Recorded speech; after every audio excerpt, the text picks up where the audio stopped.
Tonight I want to talk about, let me see, what I want to talk about. I want to talk about heroism, and this is a commemoration of 9/11. 14 years ago, we lost a lot of lives in a tragedy, and what I want to talk about is that, and rightfully so, you know, we celebrate and honor the memories of all the first responders, police officers, and firemen and firefighters that went to the scene for 9/11, and we always commemorate them. I also like to always try to remember all the healthcare providers that were inundated when the hospitals were inundated with all the casualties, and not only the people in the buildings, but also the people, the first responders. And we often forget them.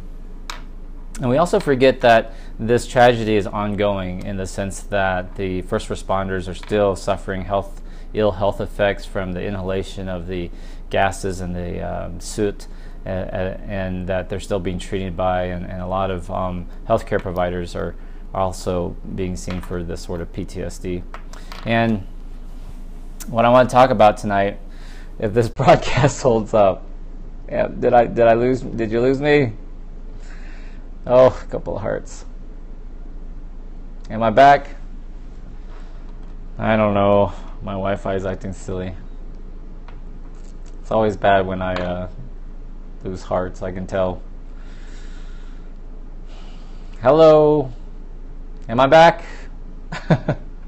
Am I good? All right, thanks. All right, just keep giving me hearts so I know that we are on, please. All right.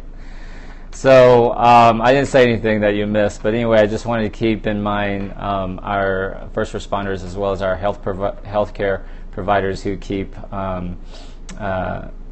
taking care of our firefighters. But today, I want to talk about the little acts of heroism that happens every day that sometimes we miss. You know, in 1977 or so, people don't realize that I'm an immigrant to the United States. I'm actually Vietnamese, so I wasn't born in the United States. I was 6 years old when I came to the United States in 1978, so now you know how old I am.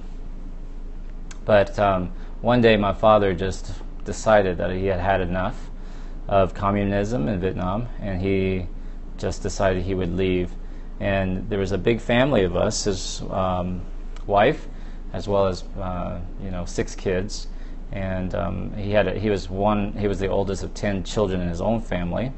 And so one night we left, and I'm one of the boat people, and he chose me out of 6 kids because my mother didn't want to leave Vietnam. And we ended up in a refugee camp in Thailand for about 6 months. And then one day we just got sponsored to go to this country called America, which we didn't really know much about.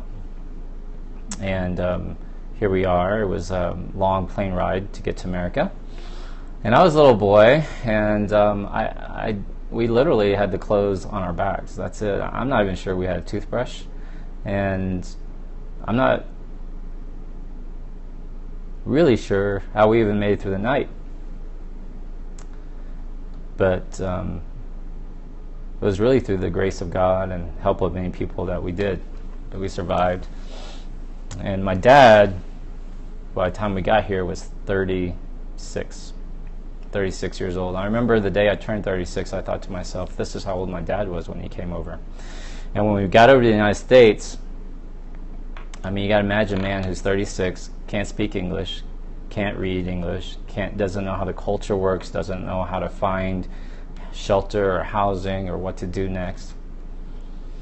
And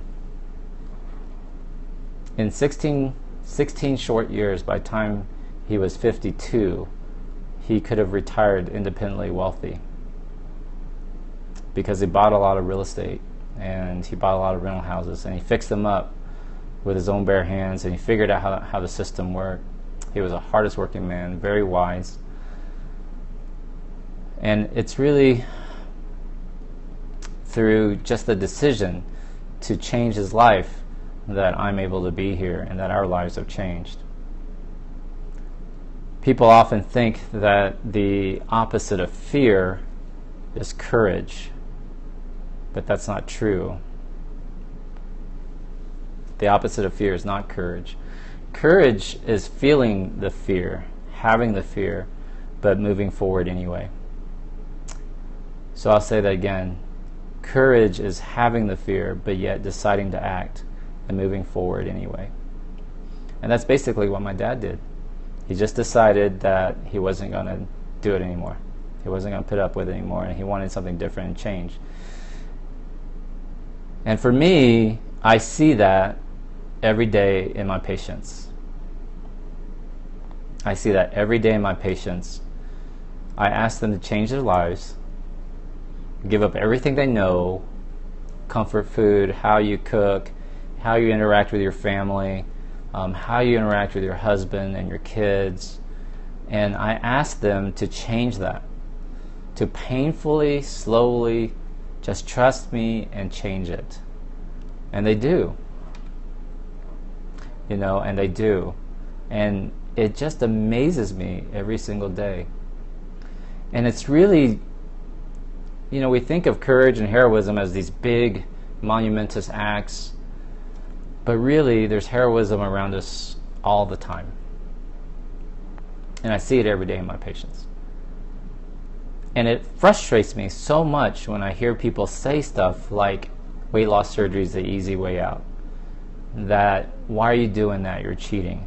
You need to just go to the gym more. You need to have more self-control or more willpower. And it shows a lack of understanding of the things that my patients have to do to get to weight loss surgery. And that the things that they have to continue to do in order to be successful with their weight loss surgery. It's almost like the support people say, why are you taking the easy way out? Why are you cheating? And then when patients who have weight loss surgery fall back into old habits, those people say, see, I told you. I told you so. You cheated, and now, look, you're regaining the weight. And that's bullshit. And it's bullshit because they don't understand the suffering that's happening with obesity. And that's the major problem we have in America, is that we are still so incredibly biased and prejudiced towards obesity in America. And it comes from all directions. It comes from your insurance companies who require this, all these hoops you have to jump through. And my patients jump through a lot of hoops. In addition to the insurance hoops, they have, my program's hoops. And they drive 3, 4, 5 hours every single week to come to our program and be part of our program and to learn and to change their lives. And it takes a lot of courage to do that, to change their lives, to put their jobs on hold, to put vacations on hold, to dip into their savings, to do everything that we ask of them. And we also struggle with insurance companies to try to get them to see that. And I'm always talking to directors of insurances to try to get these surgeries approved. And it's just so silly. It's so ridiculous. And I think we could have a major paradigm shift in America if we understood the hard work that weight loss surgery patients have to do in order to make it to surgery. But not just to make it to surgery, but to continue to be successful after surgery.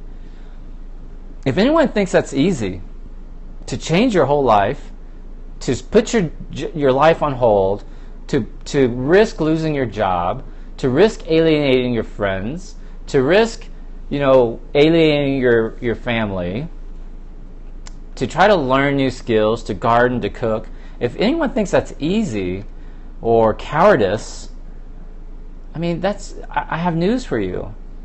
It's not. It's not. It is a major struggle. It's a major financial hardship.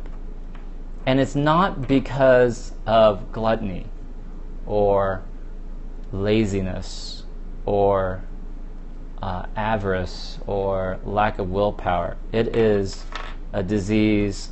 It is a situation. It's an intersection of psychology and sociology, of genetics, of environment, of psychology. It's very complicated, and the first thing we can do to move them along is to acknowledge to your loved ones who are struggling with their weight that they're being heroic, that they're being brave, that they're being courageous.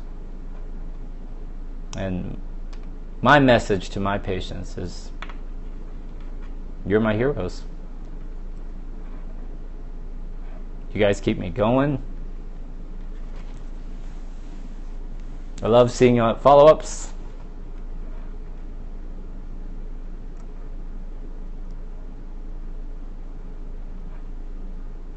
Makes me think of my dad. Why I'm here. What we're meant to do. What we're meant to be and become. I try to live by example. I try to dream big because I ask my patients to dream big.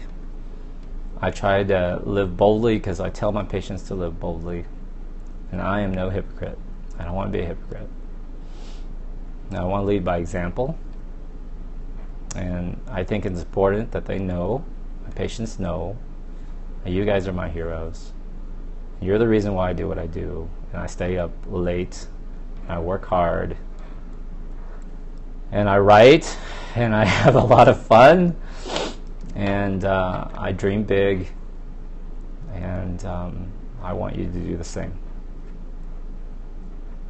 And that's why weight loss surgery is not the easy way out. I love y'all very much. I'm not going to stay on for Q&A because I don't think I can make it. I'll see you tomorrow at the special Saturday session. Please give me a lot of hearts. I'm trying to make 1 million by my birthday. Have a blessed night. Good night.